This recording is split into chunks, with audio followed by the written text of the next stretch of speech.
It is September 13th, 1833, in the northeastern Indian port city of Calcutta.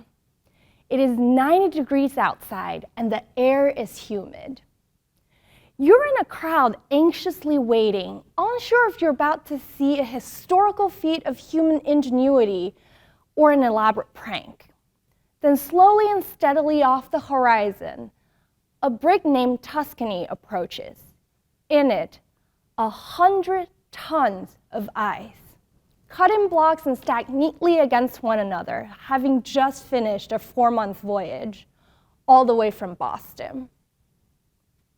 What you just witnessed was a journey along one of the first international temperature-controlled supply chain, also known as the cold chain. The man behind this cold chain was Frederick Tudor, deservedly nicknamed the Ice King.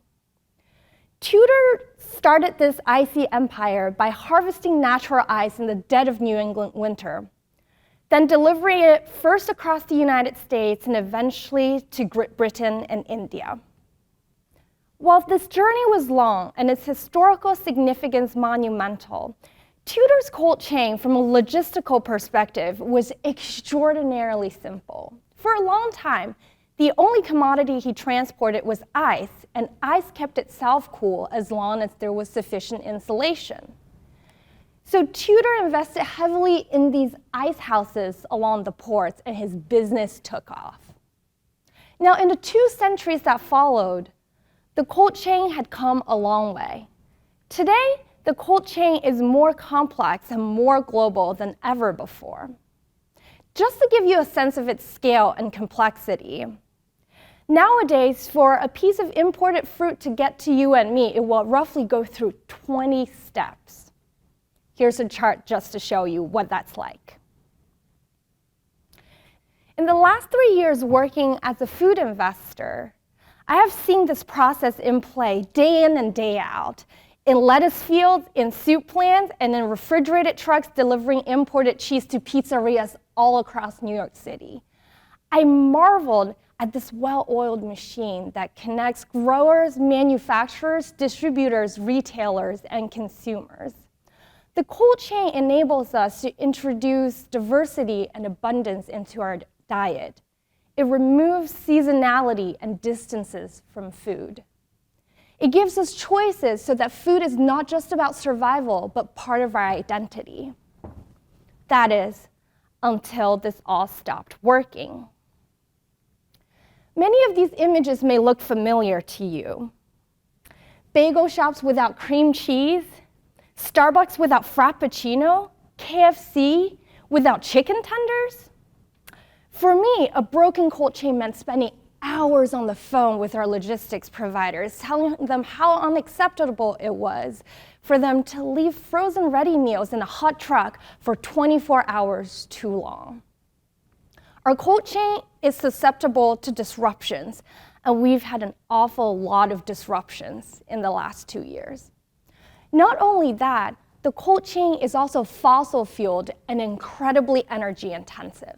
According to the UN, the food cold chain accounts for about 1.2 gigatons of CO2 emissions. That is about 1% of total global annual emissions. So in between worrying about the revenue loss from customers receiving spoiled food and the cost associated with that extra pack of dry ice I now need to budget for in the deliveries, I couldn't help but wonder, how can we make this better?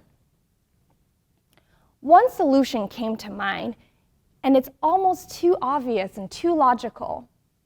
Why not simplify the supply chain? Do what the industry calls nearshoring. Take out a few nodes here and there, shorten the distance traveled, source locally, eat farm to fork. It's simple, sustainable, and more resilient, right? Not so fast.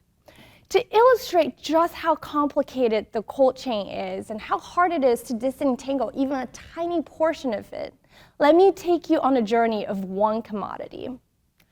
Walk into any Western European supermarket and you will see these beautiful, uniform, fresh French green beans. These beans were in the fields just 48 hours ago in the rural villages outside Bobo Dioulasso in Burkina Faso, among many other former European colonies in Africa.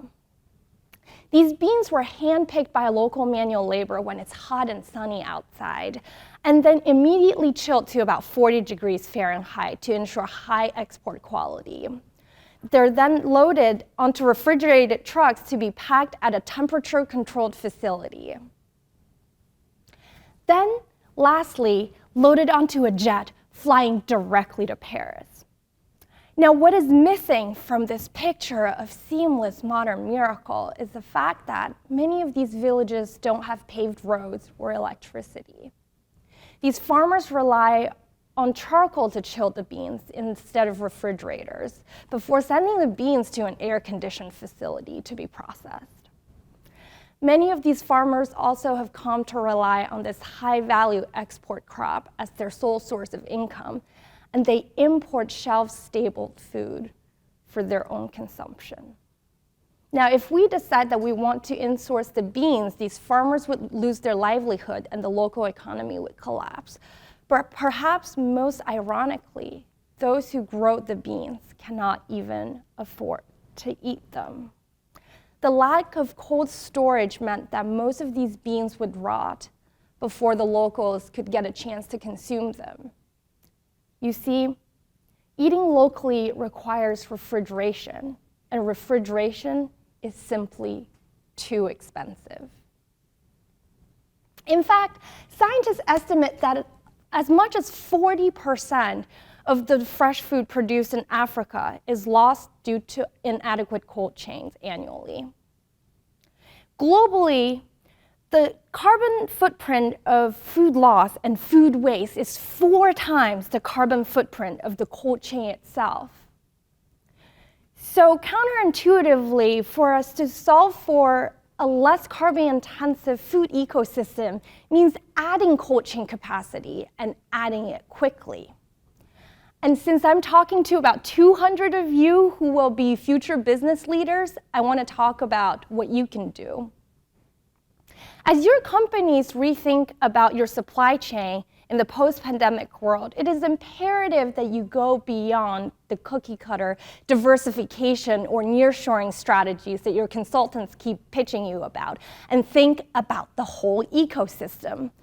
Resiliency comes from strengthening the entire supply chain, and it begins with investing in the most fragile links, like bringing roads, bringing electricity, and bringing refrigeration to those villages in Burkina Faso.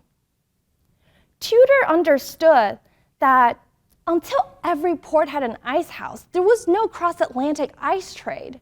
Similarly, there is no resilient global supply chain if farmers don't have the infrastructure to store what they've produced. This is also good for business. Better cold storage at the point of harvest meant fresher, higher quality produce for your company. It decreases food loss and also makes for more predictable supplies. This will save you money and is also more sustainable.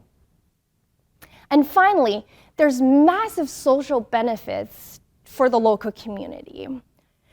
They'll obviously get access to better, safer, and more nutritious food, but more importantly, the same set of cold storage infrastructure will also provide access to life-saving drugs and vaccines like what we've seen in the last 2 years. The pandemic gave us an opportunity to rethink and reimagine what the future cold chain should look like. Let's take a page from the Ice King's playbook and start investing in the weakest link in this global system. Only then will we be able to provide freshness to all, resiliently, sustainably, and equitably.